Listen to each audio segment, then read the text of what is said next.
Alright, we have a new issue of Shonen Jump, which means, of course, new issues of all our favorite Shonen Jump series, including the orphan killing his entire family and orphaning himself and now being cast out on the streets at 5 years old, having just learned about the terrible destructive power of his inherent quirk. That's right, it's everyone's favorite crossover shonen hit, My Hero Academia.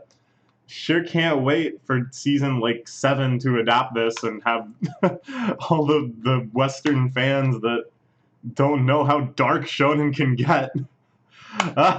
Oof. Okay, let's just get to it. We're starting off right where the last one left. Shigaraki Tomura, having just murdered his entire family, perhaps accidentally, some of them, but certainly deliberately his father, is now roaming the streets with absolutely nowhere to go. What now, I wondered. Anybody just tell me. Somebody help me. Guilt racked my body and lodged itself in my throat, so I couldn't speak. The shot of people like looking away from him, I think, is really good, really haunting.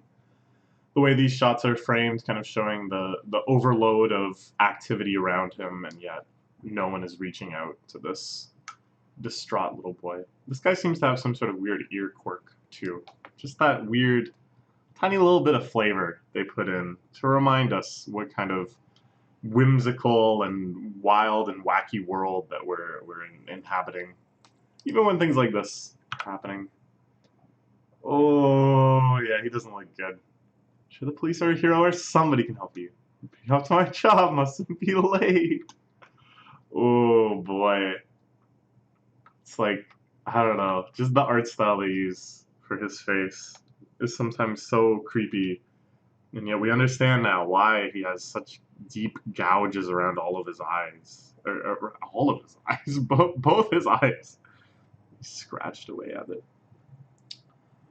One lost wandering child is just a blip compared to real emergencies. Even so, in a society overflowing with heroes, I thought maybe the reason no one helped was because I was being punished for killing my family.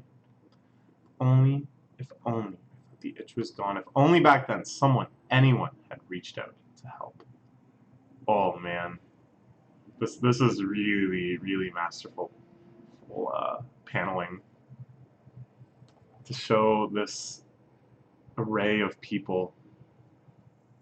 Nobody reaching out, just their shocked eyes, they're glancing away, walking away, their hands kept close to the body.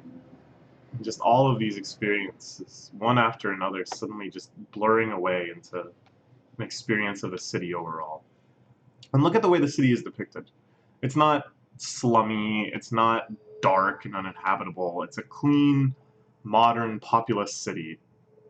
And yet, no one can extend any charity to this poor boy. Then maybe the itch would have gone away for good. And who is it that reaches out to him?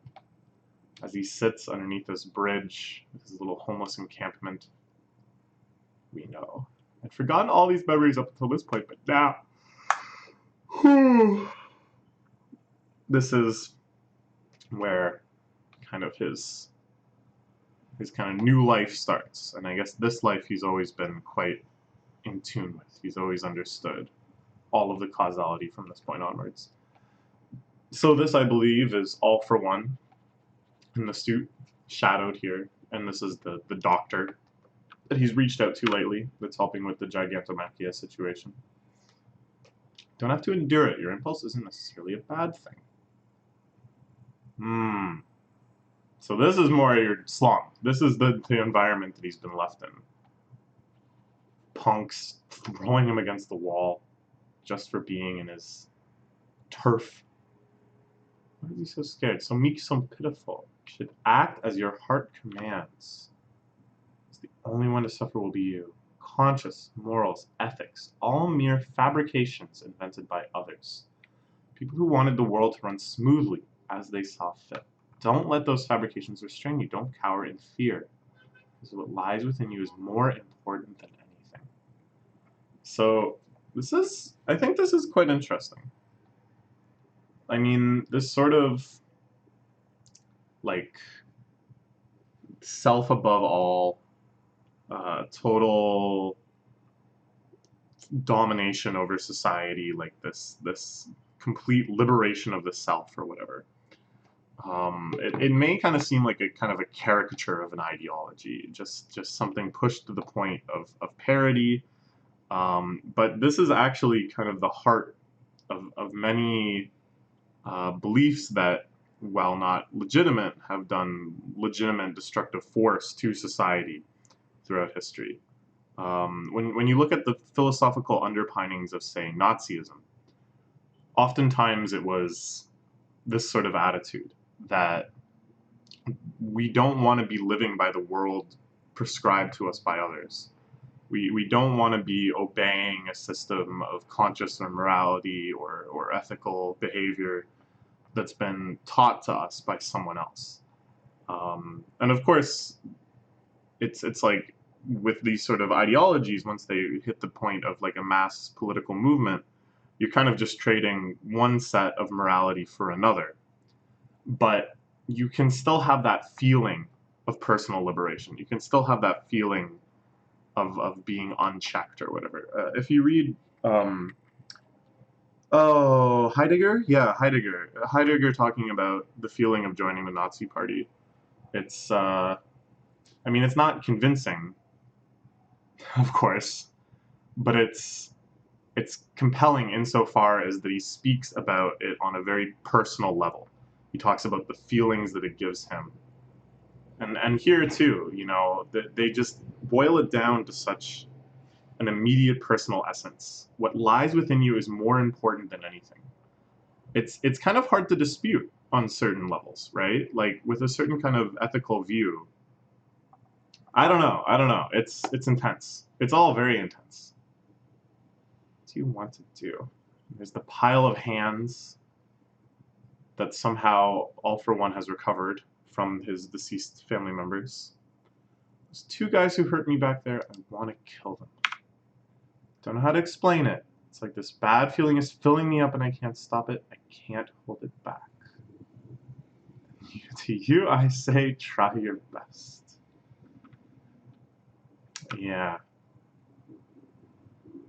Let me arouse. Want them to keep them close to you so that those feelings never fade. And this line we saw before. This line we saw in one of the more fractured flashbacks earlier. Alright. Creepy kid, what do you want with us? But he lost his memories. Not lost, only shut away. They remain within him. His family's hands will restrain him, keep him in check. When he's locked away, it's the only keeping his own quirk in check subconsciously. Cultivate him, encourage him. The symbol of fear who lusts for destruction. It's the first major step down that path. He's just annihilated these punks. He's just reduced them into blood and shoes and hats. Like, where are their clothes? Shouldn't the clothes hold up just as well as the shoe? No, it doesn't matter. It doesn't matter. And we see him. He's not really thinking of his family members. Those incidents are all kind of too far sealed. But those sensations, he can remember the sensations.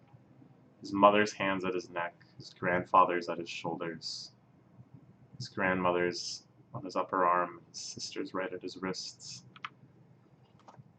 Allowed to do whatever. That calm feeling.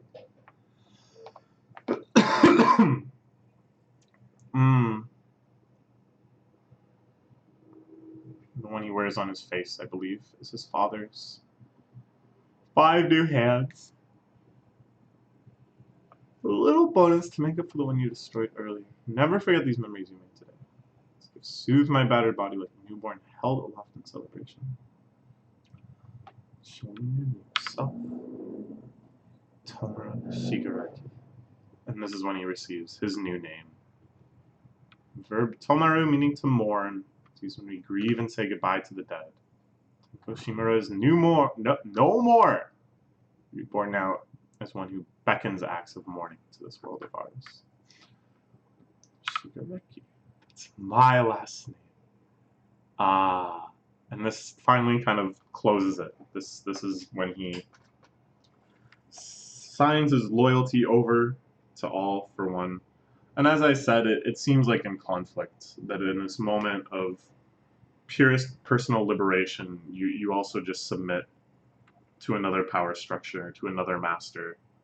But it's in your innermost feelings, you can live through contradiction. You can have feelings that contradict with reality. And based on this ideology, it's the feelings within yourself that are most important. There's nothing more than how you feel inside. That's the totality of your world. Anyways, so we cut back to the present, a One Piece style flashback where someone is in mid-attack, and within the like 3 milliseconds of Redestro swinging this huge punch here, we've had like a 3-chapter flashback. Classic, classic. On that fateful day, I wanted to murder my father, so I did. My heart became encumbered as I watched the rest of my family crumble too. No, that was not a tragedy. And Gigantomachia on the scene as well, plowing through the entire city in this fervent obsession, coming to kill Tomura. Stand your ground, Liberation Army. Even little David beat Goliath. I like twice trying to rally the enemy into helping them out. So just Schaefer Shigaraki. Naive fools, that giant was only toying with us all these months. Gigantomachia is unstoppable. Wow, yeah. That's pretty intense to realize this so late into your plan. It's like, oh yeah, everyone will fight him and like weaken him. It's like, nah. He'll just roll over all these people too. Dabi, of course, has still just been fighting with the Iceman this entire time, right? I wondered if eventually we would get to his flashback too, in the same way that Twice and Toga had their moments, but him and Compress, it looks like, are going to remain mysterious for now. Given that we've already had Shigareki's flashback, it seems weird to do somebody else's in this same arc. But yeah, Dabi, I'm quite interested in. Finish your own battles in the system. Okay. Oh, and Spinner, of course, we saw a bit of his past. These sorts of things too. All unnecessary. He's starting to break the hands. The hands that were supposed to keep him in check, that made him kind of subconsciously regulate his quirk. And this, of course, was so that they could have this kind of duality in him, where he feels like he's been unleashed. He feels like he's totally free in the world and able to work out his desires. But at the same time, he's just their pawn. He's just doing exactly what they want him to all the time. All right, crazy. A pretty crazy chapter. Pretty short. But we finished Tomura's flashback. His battle with Redestro will continue. Gigantomachia just blocks away with nothing slowing him down. Yeah, we'll see what happens next. Please